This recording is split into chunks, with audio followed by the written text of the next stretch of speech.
A depender do que já foi dito nesta noite, eu já sairia daqui bem satisfeito. Porque eu aprendi que há uma esperança.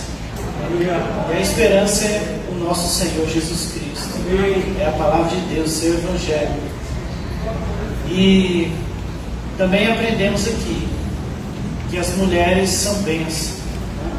Certa vez eu ouvi de um pastor, ele disse o seguinte: que a mulher para ser beijada, acariciada, amada, reverenciada, né? Há pessoas no mundo que mudam isso e querem espancar, bater, humilhar, mas não foi para isso que Deus a criou. A mulher foi criada para a bênção do homem. Amém? E eu quero conversar um pouquinho com vocês nesta noite sobre o tema família. Como vai? Como vai a sua família? Como vai a família no nosso país? Como está a família moderna? E é sobre isso que nós vamos conversar nesta noite. Em Mateus 19, versos 4 a 6, os fariseus se encontram com Jesus e eles fazem uma pergunta. E Jesus dá esta resposta aqui. Ele respondeu: vocês não leram que no princípio o Criador os fez homem e mulher e disse: por essa razão o homem deixará pai e mãe e se unirá à sua mulher e os dois se tornarão uma só carne? Assim eles já não são dois, mas sim uma só carne. Portanto, o que Deus uniu, ninguém o separe. Então Jesus deu esta resposta à pergunta dos fariseus.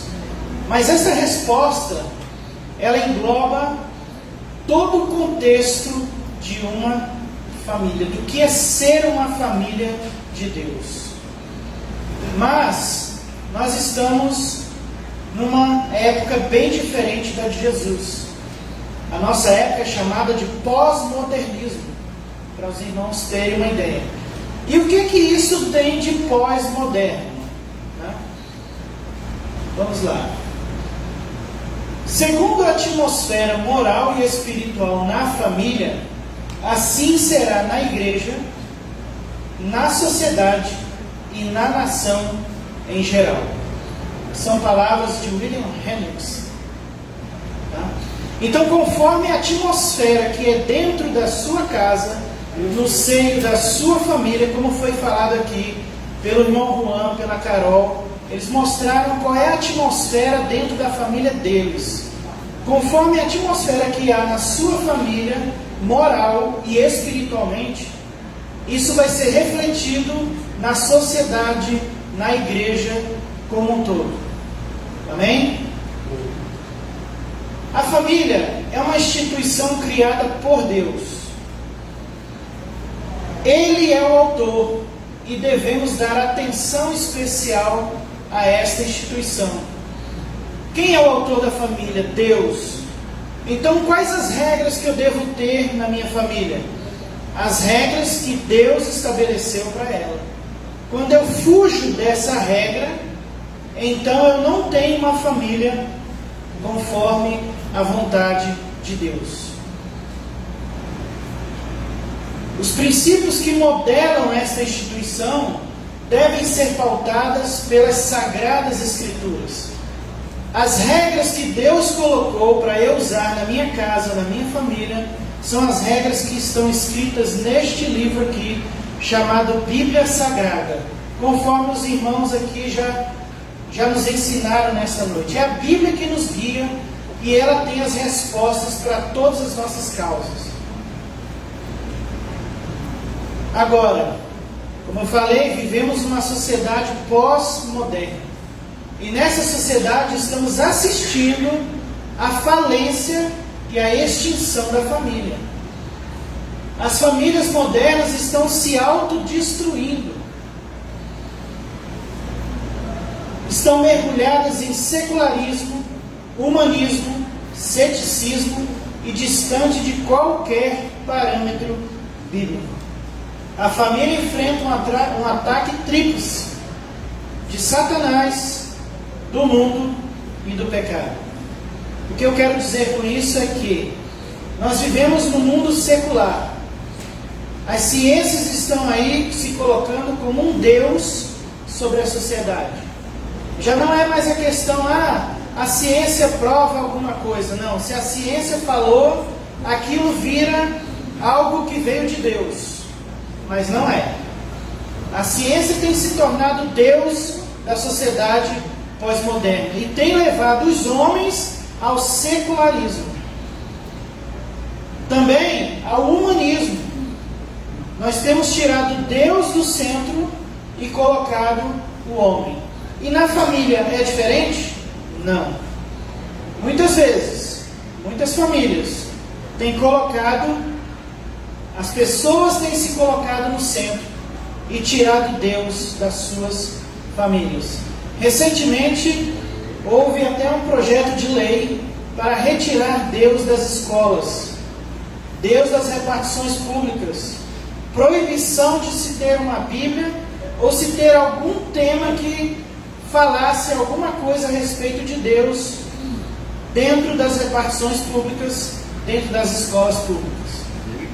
As que são professoras aí sabem muito bem do que eu estou dizendo, porque elas passam por isso todos os dias. Então o humanismo tem tomado o centro da vida de todos nós.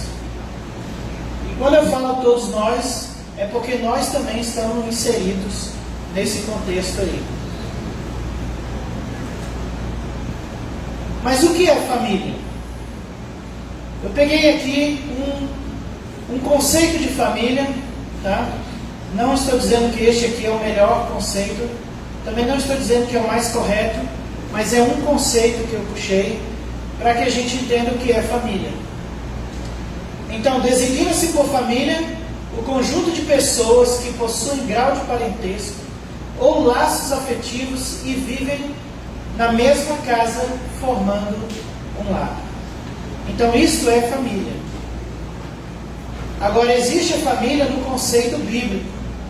E a família no conceito bíblico não é só um conjunto de pessoas que possuem grau de parentesco. A família no contexto da Bíblia, da Palavra de Deus, elas possuem mais do que apenas um grau de parentesco. A Bíblia diz, como eu li no texto, que Jesus falou aos fariseus, que quando um homem decide se casar com uma mulher, eles deixam de ser dois, para serem uma só carne. Há uma diferença aí. Veja bem, eu sou filho de carioca, da Gema. Meu pai e minha mãe nascidos no Rio de Janeiro. Mas eu conheci uma filha de maranhenses, lá de Caxias. Se fosse no Rio, diria Caxias, mas lá no Maranhão é Caxias, né? E vejam como nós somos tão diferentes.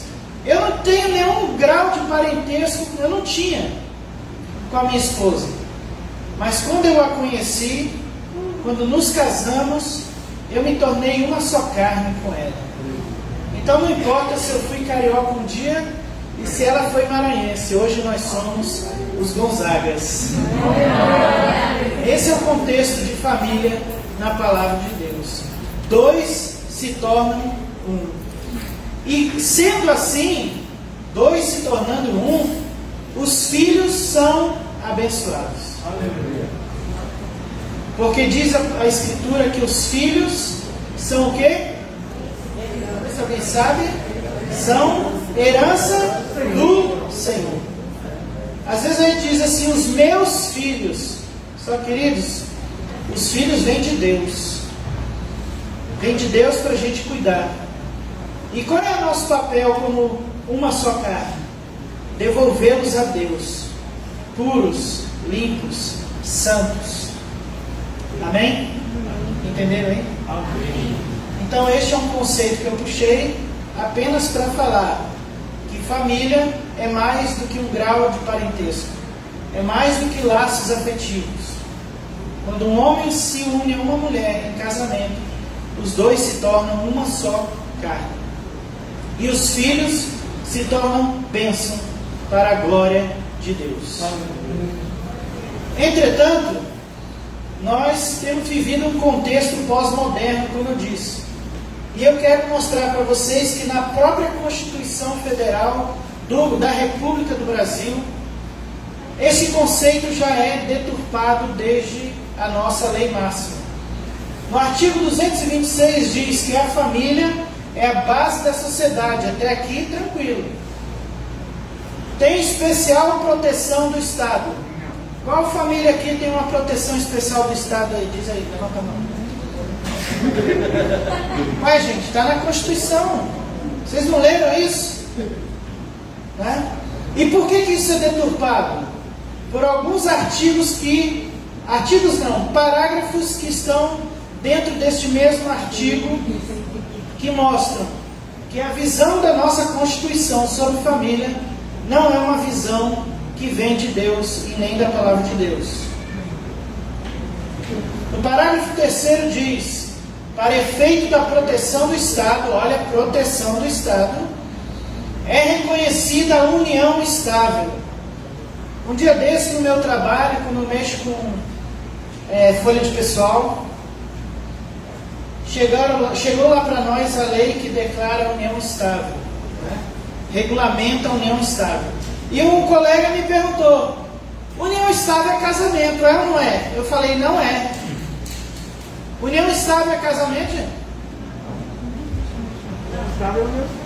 Para mim não é. E para a palavra de Deus também não é. Tá? A própria Carta Magna diz que o casamento ele pode se tornar uma união, apenas uma união estável. Tá? Entre um homem e uma mulher como entidade familiar, devendo a lei facilitar, olha só, o próprio parágrafo diz que união estável não é casamento. Por quê? Porque a lei facilita sua conversão em casamento. Então, união estável não é casamento. O parágrafo 4º diz: entende-se também como entidade familiar a comunidade formada por qualquer dos pais e seus descendentes. Quando ela diz ali qualquer dos pais, ela está abrindo para que a união homoafetiva seja aprovada pelo Estado. É isso que a Lei Magna, a Constituição da República Federativa do Brasil está dizendo. E por fim, no parágrafo 6º, o casamento civil pode ser dissolvido pelo divórcio. E aí eu pergunto a vocês: a família tem especial proteção do Estado? Com esses parágrafos aqui, não tem. Agora, há um poder, há uma força operando por trás daqueles que colocam essas coisas na Constituição. Há uma pessoa, um anjo caído chamado Satanás. É dele que vem essas ideias aí. É dele que vem essas ideias aí. Agora, a família vem sofrendo ataques. Ela vem sendo perseguida. E eu vou falar para vocês: nunca Satanás foi tão Satanás quanto ele tem sido ultimamente. É sério, gente. É sério. Parece que ele armou todas as suas armas contra a família. E eu vou mostrar para vocês isso aqui. Já foi falado algumas coisas aqui pelo Hélio, pelo Ivani, mas eu quero reforçar aqui algumas coisas. Então, os avanços tecnológicos. Nós vivemos num mundo singular, um momento singular na história. Coisas que eram impensáveis há 50, 40 anos atrás, hoje são uma realidade. É ou não é? Você já imaginou, por exemplo, falar com uma pessoa do outro lado do mundo por uma câmera de vídeo no celular? Há 50 anos atrás, quem tem mais de 40 aí? Você já pensou nisso há 40 anos atrás, gente? Não. Hein, Pedrão? Você falar com uma pessoa do outro lado do mundo apenas por uma câmera de celular? Era impensável uma situação como essa. impensável. Né? Hoje são uma realidade. Agora, os avanços tecnológicos que experimentamos nos dias atuais, como as mídias sociais e a evolução dos aparelhos eletrônicos, facilitaram o acesso à informação. Hoje nós temos um acesso à informação como nunca. Entretanto, essa informação não possui nenhum tipo de filtro, a não ser a nossa consciência pessoal. Mas infelizmente, o homem não tem consciência. A nossa consciência tem que ser dirigida pelo Espírito de Deus. Porque senão nós não fazemos nenhum filtro com as informações que chegam até nós. Então, a não ser a consciência pessoal de cada um, contribuindo assim como uma poderosa arma do reino das trevas. Não é? Já é muito falado aqui na igreja. Acredito que os irmãos que estão nos visitando também é falado em suas igrejas. Como os avanços tecnológicos, a evolução dos aparelhos eletrônicos tem dividido lares, tem trazido transtornos no meio das famílias. Famílias que não se juntam a uma mesa para fazer uma refeição. Eu soube de um caso de uma família em que o marido estava no escritório com um computador na internet, a esposa estava no quarto com o celular, falando nas redes sociais, e os filhos, cada qual em seu quarto também, ali com o seu celular, com o seu computador. E então mandam um e-mail ou uma mensagem de WhatsApp para cada um: o almoço está pronto. A que ponto chegam essas coisas? É preciso mandar um e-mail para o meu filho para ele sentar à mesa para comer. Lá em casa eu dou logo um grito e se não vier, fica com fome. Amém? Mas isso é que eu estou dando exemplo de como os avanços tecnológicos têm causado problemas nas famílias. E eu poderia enumerar aqui uma série de outros, mas eu não quero me alongar muito aqui, então vou ficar nesse exemplo. Sendo a família a célula máter da sociedade, Satanás tem aberto fogo, mais do que em qualquer época, contra a família, utilizando-se inclusive dessas novidades tecnológicas. Cabe a nós, pais, ter consciência moral e espiritual para governar aquilo que os nossos filhos estão vendo na internet, aquelas informações que estão chegando na vida deles. Porque senão, ao invés de transformá-los em pessoas para a glória de Deus, vamos fazer deles cidadãos do inferno. Agora, também essa sociedade pós-moderna está sendo atacada por isso aqui, movimento feminista. E por que eu quis frisar isso aqui? A irmã Ivani já falou aqui algumas coisas, eu achei muito bem pontuado, mas eu quero pontuar aqui mais algumas questões, porque isso aqui tem trazido um grande problema dentro das famílias. Grandes problemas. Eu coloquei essa citação aí dessa mulher, Simone de Beauvoir. Ela é uma das precursoras do movimento feminista da segunda geração. Tá? A primeira geração do movimento feminista tinha por objetivo fazer com que as mulheres saíssem de casa e fossem para o mercado de trabalho. É claro que numa necessidade, como por exemplo a guerra, quem ia à guerra antigamente? Os homens. Quem mais morria antigamente? Os homens. Então, por necessidade, as mulheres começaram a se ingressar no mercado de trabalho. Mas o movimento feminista aproveitou isso para ir adiante. E essa declaração de Simone de Beauvoir, ela vai trazer para nós o arcabouço geral do que é o movimento feminista.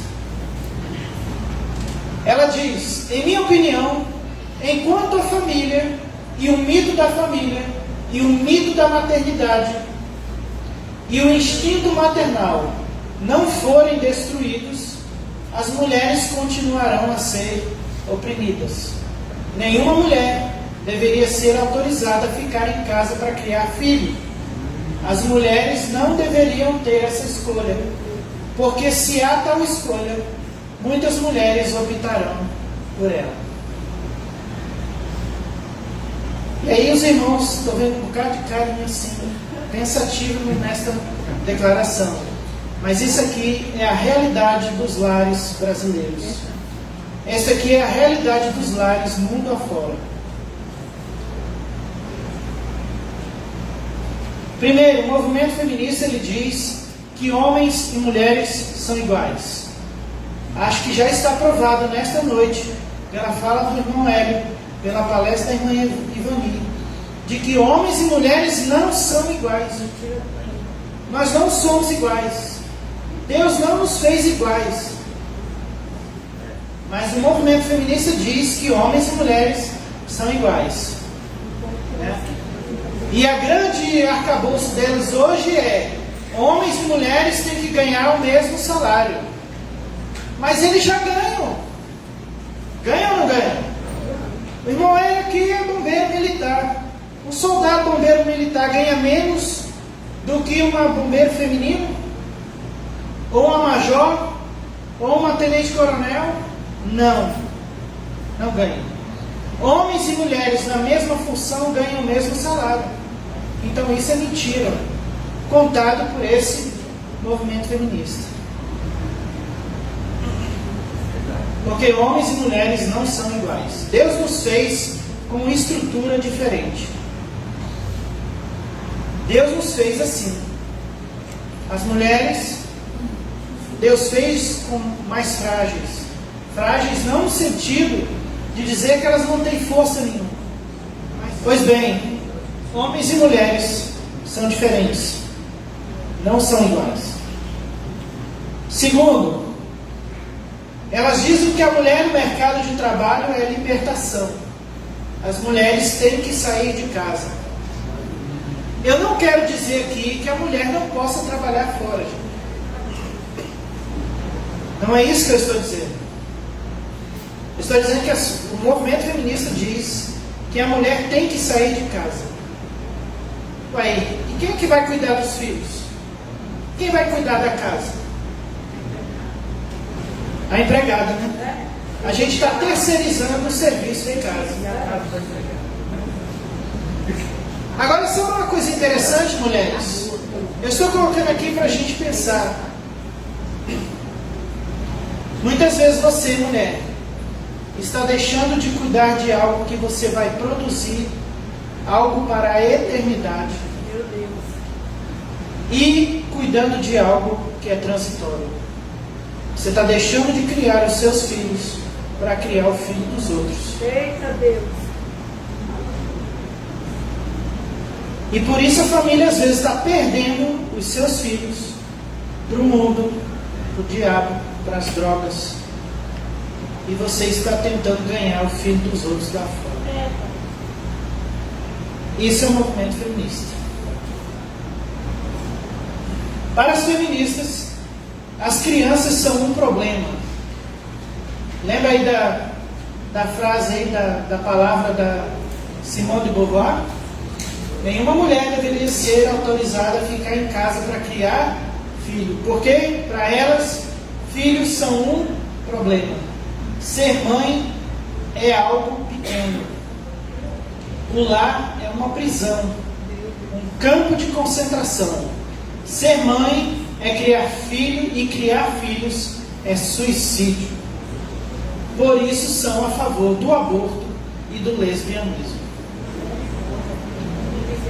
A minha esposa, que aqui está, mais ou menos em 2007, ela foi participar de algumas conferências para mulheres, de políticas para as mulheres. Então ela participou da conferência municipal Depois ela foi participar da conferência estadual, que foi em Goiânia.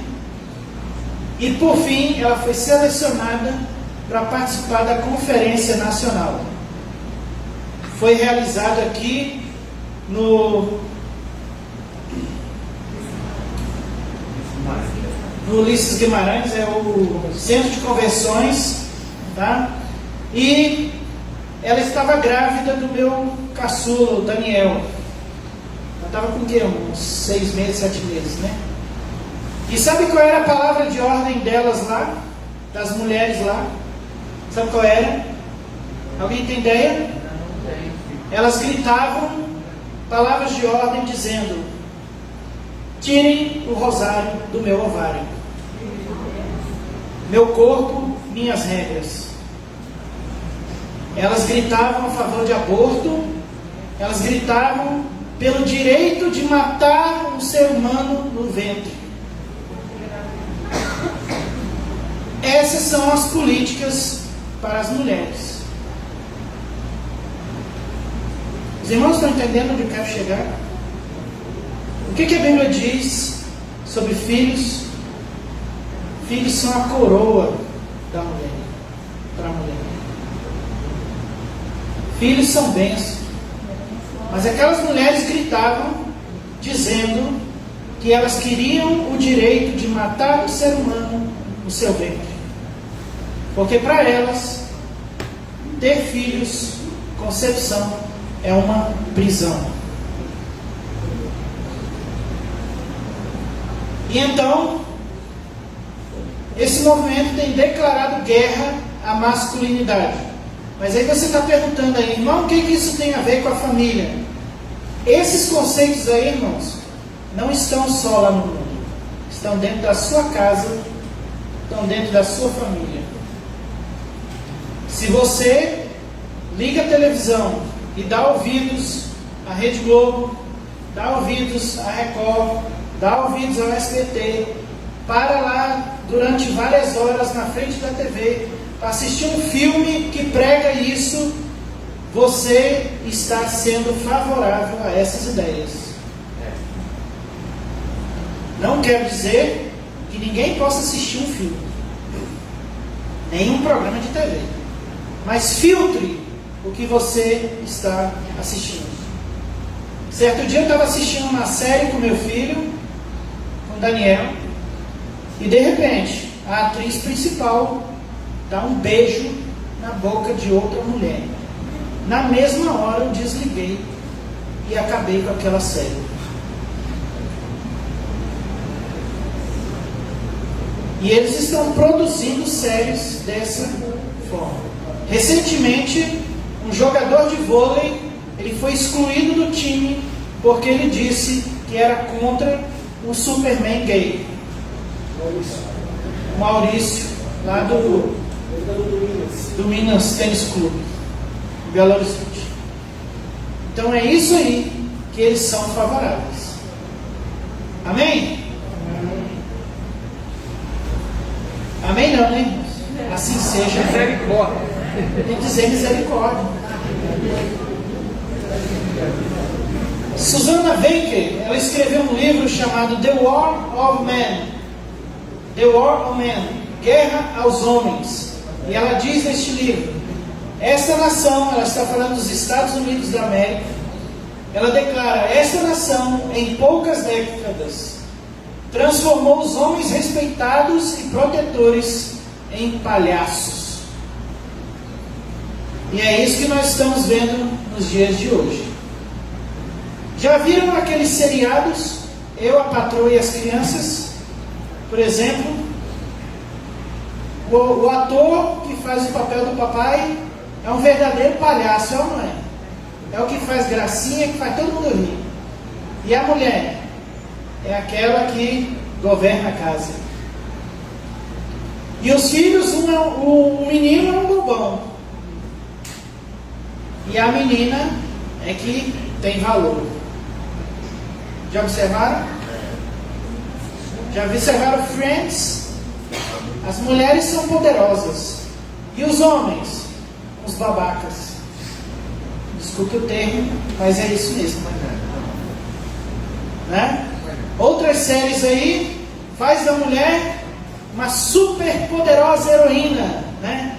A Capitã Marvel, ela é a mais poderosa de todos os heróis da Marvel. É ou não é? Quem assistiu aí? Pode falar, gente, vocês assistiram, sei que vocês assistiram. Ela é a mais poderosa, ela é a tal, ela que diz, chega e a guerra acaba. E os homens? É o que morre na guerra.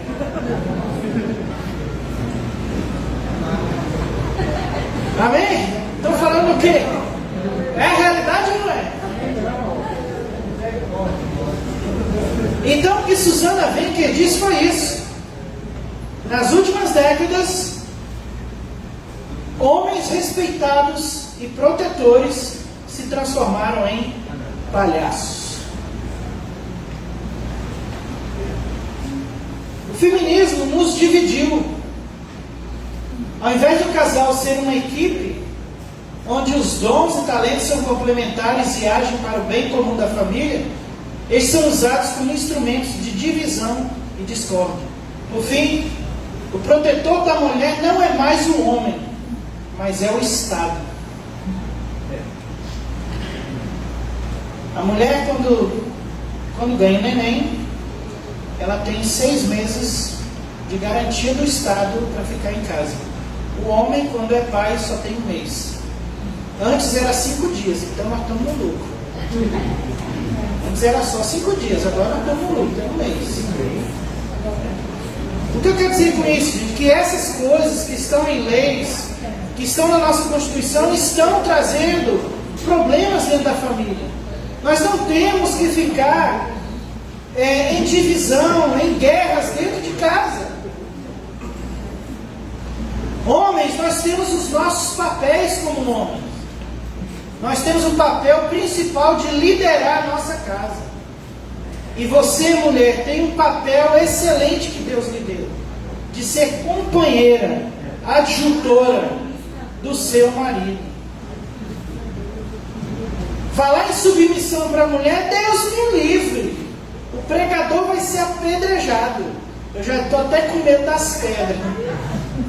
Mas sabiam que submissão é uma bênção? O Senhor Jesus Cristo, teu e o meu Salvador, se submeteu à vontade do Pai e foi até a morte na cruz. Mas sabe qual foi a recompensa dele? O Senhor o colocou e lhe deu um nome que é sobre todo nome. Ele deu o governo nas suas mãos de todas as coisas, inclusive da minha e da sua vida. E qual é a nossa recompensa se fizermos o nosso trabalho em submissão a Deus? A vida eterna em Cristo Jesus, nosso Senhor. Então, submissão é bênção. Amém? Seguindo. Os homens estão sendo afeminados e induzidos a abandonar a sua varonilidade. Alguém vai dizer assim, não, mas tem homem que bate em mulher. Eu digo para você, opinião minha, deixa que nos fala. Homem que bate em mulher é um covarde. Homem que bate em mulher é um covarde. Sabe por que ele é um covarde? Porque ele quer bater em alguém que é mais fraco do que ele. Duvida ele bater em alguém que é tão forte quanto ele, que tem a mesma característica dele. Ele não encara. Mas alguns estão deixando de ser homens e estão transformando sua masculinidade em afeminidade.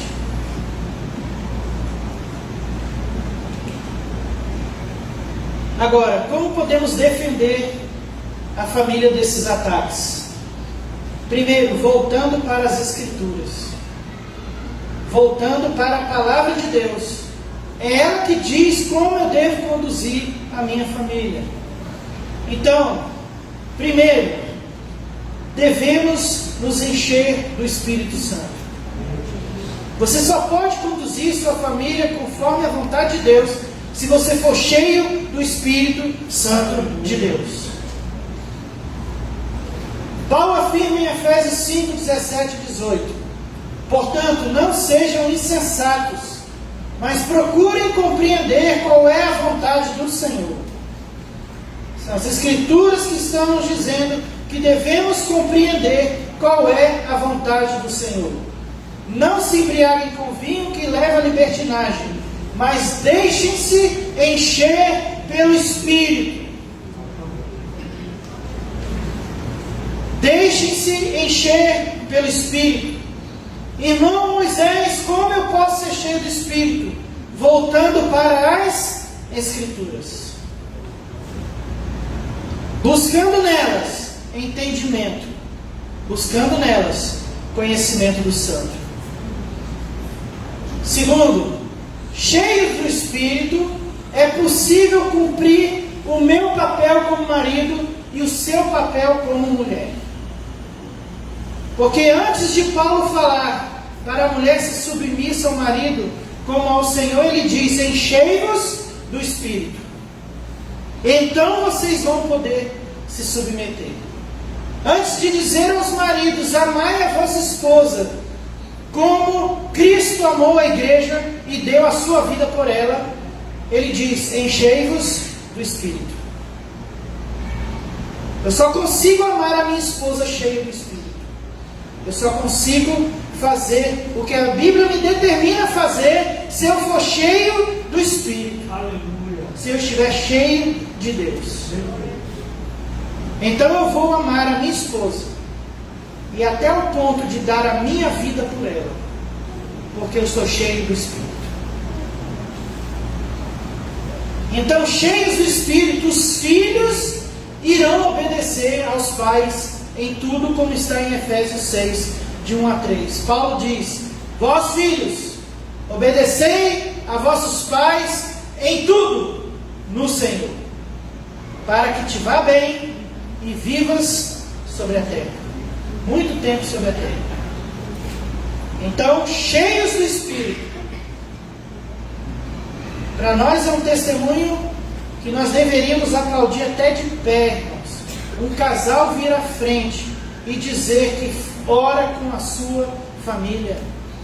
É motivo de a gente aplaudir de pé um casal que vem aqui testemunhar e dizer que tem uma vida de oração com seus filhos, porque eles estão cheios do Espírito, eles estão se enchendo do Espírito, e dessa forma os filhos serão bênçãos das mãos de Deus.